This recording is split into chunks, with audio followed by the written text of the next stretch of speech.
Welcome to the Genealogy Radio Show, the radio show that's keeping you in the loop. And we air from beautiful Kilkee in Radio Corkabashkin. And we're delighted to be bringing you our Surnames and Sources series for 2026. And today we're looking at a fascinating surname, the Kirby surname. The Kirby surname is synonymous with East Limerick with a Viking origin from some of the sources that we found. But we've investigated it fully with the team of researchers that we have on placement with me at Merriman Research. So I'm delighted to be able to tell you of their findings and what we find about the Kirby surname. So Kirby being a Norse in origin, but then becoming Gaelicized and having an English location as well, really reflects what's happening with surnames in the 11th and 12th century and how the Vikings start to become assimilated into Gaelic society. Because it isn't the way you would name in a Scandinavian naming practice. Surnames are one generational and son is at the end of them and so on, and how they morph into different surnames is very different, and it doesn't come about into actual surnames until the 18th century. So then we find that surnames are a perfect example of how a family or a group of people, a clan or a sept, assimilate as they settle in Ireland.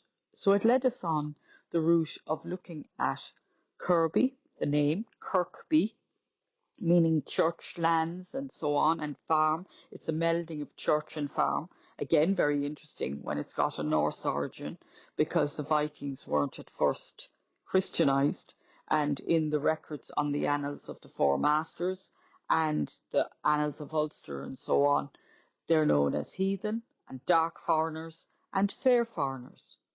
And we found that gave us a great route into the history of Viking surnames, where we could suddenly see, well, what was happening from 795 on?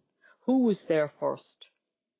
We know that we find the records of the dark foreigners fighting the fair foreigners. And we know that one grouping belonged to the Norwegians and the others belonged to the Danes. It's not necessarily linked to hair colour, as I originally thought, or anything like that. It could be linked to mail-clad armour being dark and their weaponry being dark. But it's very, very interesting that we end up with dark foreigner, Dovgal, becoming actually a name, Doyle, and that has a Viking origin. So it's wonderful to be able to break down the meanings of the names and be able to then see what you're able to determine through statistical analysis, through breaking down the name, through the sources. And what we do with our show each week is we tend to talk about the sources that we used to find out about the name for you. And we found many sources for the Kirby surname. We also found the variants, first of all, that it became Kerwick and that the name, the K, disappeared. So it became more Kirby, which means the by or the B meaning the farm. So it variates itself, and how it translates is really important. In Irish, it's Kervick, and it has a Mayo presence also, which would have had a strong Gaelicized influence. But what we found in 1659 in the Pender census, which we got through John Grenham's source on his website, and which he's kindly allowed us to use for the radio research, was very much that the 1659 showed a place in East Cork for the Kirby name. So obviously they may have moved up or moved down or been displaced or whatever, but it's significant that on the records in 1659, it's Cork showing. But then again, we have to put in Kerwick for that site as well and see, are we finding more of an East Limerick origin? And that's where we get to know our distribution and so on. And the sources that we have are really, really important, where we look at statistical analysis and so on, because it really helps us when we're researching and what we're doing. It makes it easy for us to be able to look at what's going on and how we see what ranking is, and so on. The use of statistics in studying our surnames and our genealogy is essential because we can track surnames. And by seeing how many people over the years have had the same surname and where they are and how many of them are in each different country, can figure out if we have an increase or decrease in that family surname. It can also help us track where the people of the surname went to. Some data can help show that many people emigrated at a certain time and where they went, and it can help us break down historical events and why they happened, like the diaspora, where many people moved to England and to the US and to Canada and Australia through assisted and unassisted emigration to avoid the famine, and also as a massive increase after the famine, where there would have been no work and so on. So the spread of the family Kirby surname ranks 360th most popular surname in England, and in 1911 it was ranked as 578th, and indicates to us as genealogists that the family lines have grown significantly, and the use of statistics is really important in our ranking of being able to find that as well. Now, one of the things we found with our history was patronymics, and that was really important. Patronymics meaning Mac or O, so we definitely have a Mac or an O before the Kirby surname, and that shows its assimilation into Gaelicized naming patterns, which came about in the 11th century. And our patronymics show a name from the name of a father or male ancestor. And many family names are patronymics, or they're made into patronymics, and they're based on the first name of the sometime long ago father. For example, we have a patronymic of Donald, being MacDonald. We also have O'Donnell, which would mean grandfather of Donald. And so we have this with the Kirbys as well. We've Mac Kirby, O Kirby, and our source is very important, where we have what's going on with what's happening. And people using, in Russia, everyone has a patronymic, and patronymics are very important in society as well. And it can be used to provide a clear lineage and family history. So a patronymic is a name derived from the father or male ancestor, and it comes from the Greek words father and name. And it's very interesting in how that works as well. So our aspects of doing what we're doing with a family surname are very interesting, with all the different terms and terminology that we come into. And what we're interested in doing for the surnames and sources series is to be able to explain everything that we do when we're preparing the show, and explain it to you as listeners. So Kirby, what would you expect to find? You'd expect to find them in Cork in 1659. You'd expect to find them in East Limerick. What are they doing there? They're on the coast. We find them when we delve, though, into the Norse history and the invasion of England by William the Conqueror. We find that they're in the Domesday Book in North Hampshire, north of London. So that's a very interesting aspect, that they're named as landowners back there, showing that they have significantly moved from the time of being pagan, and they're going into a space of becoming settled. And that's one of the features of the Vikings and the Norsemen, that first they raid and then they settle. And that's why we have the round towers in Ireland protecting all the goods from their ravaging and pillaging and so on. But it's why we have the Viking settlements on the coast, and we have such a Viking and Norse naming system in place name and surnames for Ireland.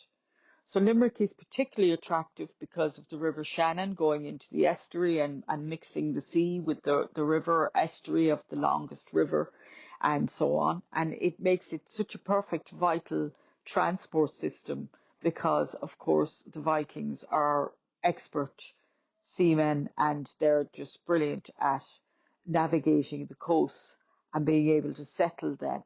And settling is the important part of what they start to do, intermarrying with the Irish or fighting with the Irish, as what we had in the Battle of Clontarf.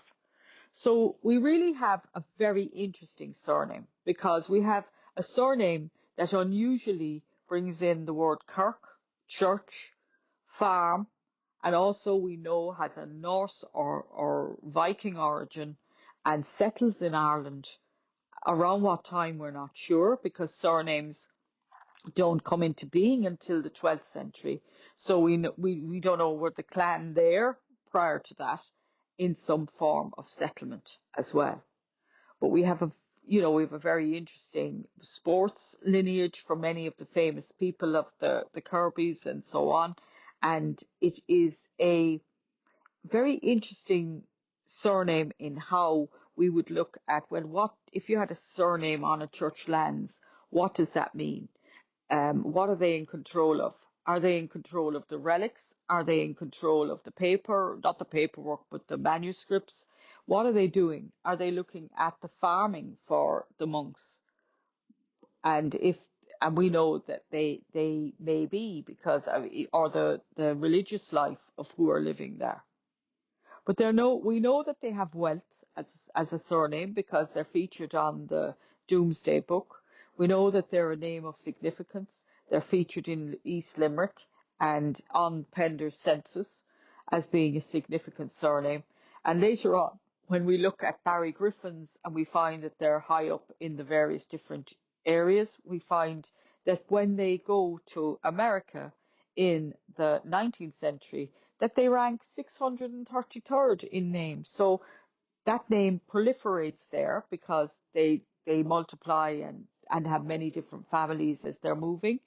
But in Ireland, maybe they stay more stationary and there become less families as we suffer from an economic deprivation in relation to population and so on. So our surnames and sources really give us valuable history, and I'm just going to talk a little bit about the sources now. The sources would show that we were looking at the UCC Celt website on the Annals, where we wanted to explore the older Annals. We weren't going to find Kirby maybe as a surname in the later Annals, but we wanted to find what it meant to have dark foreigners and fair foreigners, and when that is actually shown in the dates in the annals of the Four Masters, the annals of Ulster, the annals of Lough.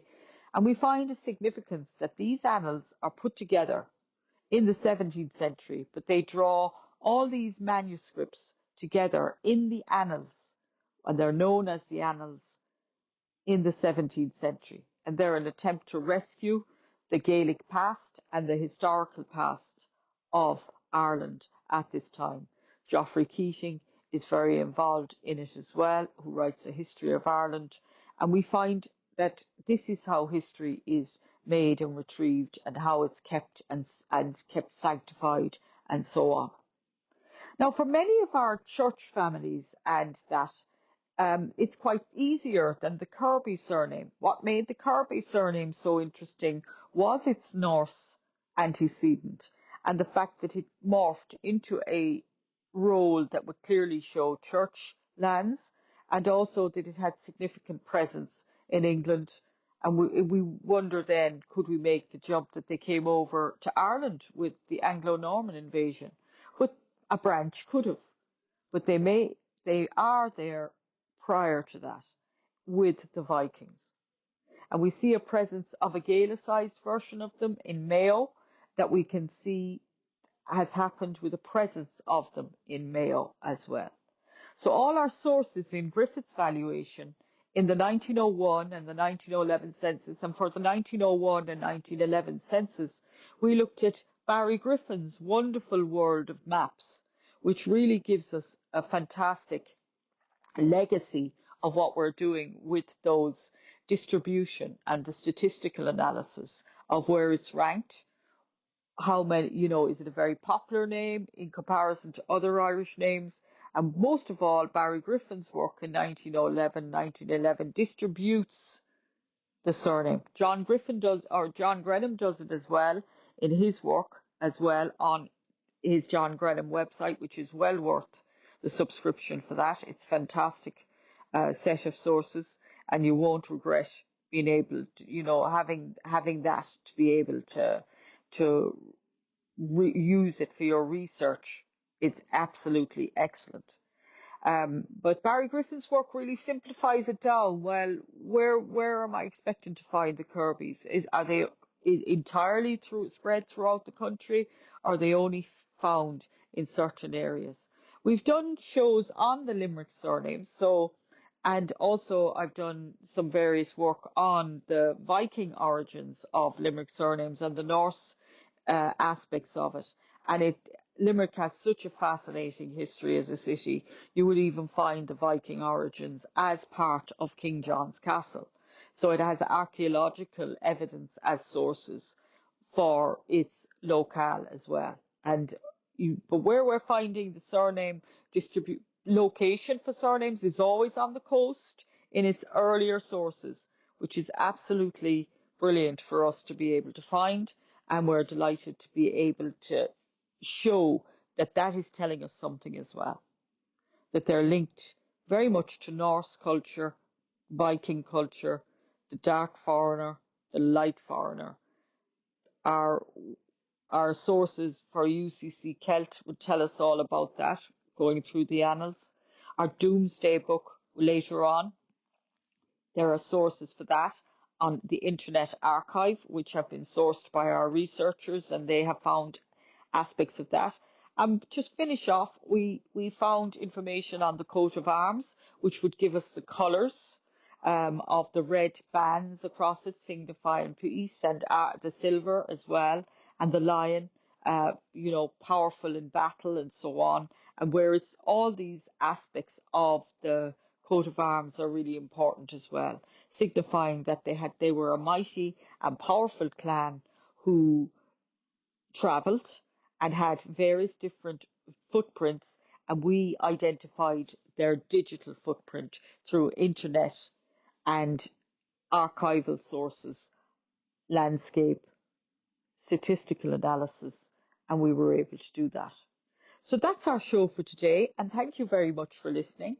Next week we'll be doing a different surname, and we'll be creating a blog on our aspects every week now, and being able to put it up on channels, and we air live and go out through our podcast on Mixcloud.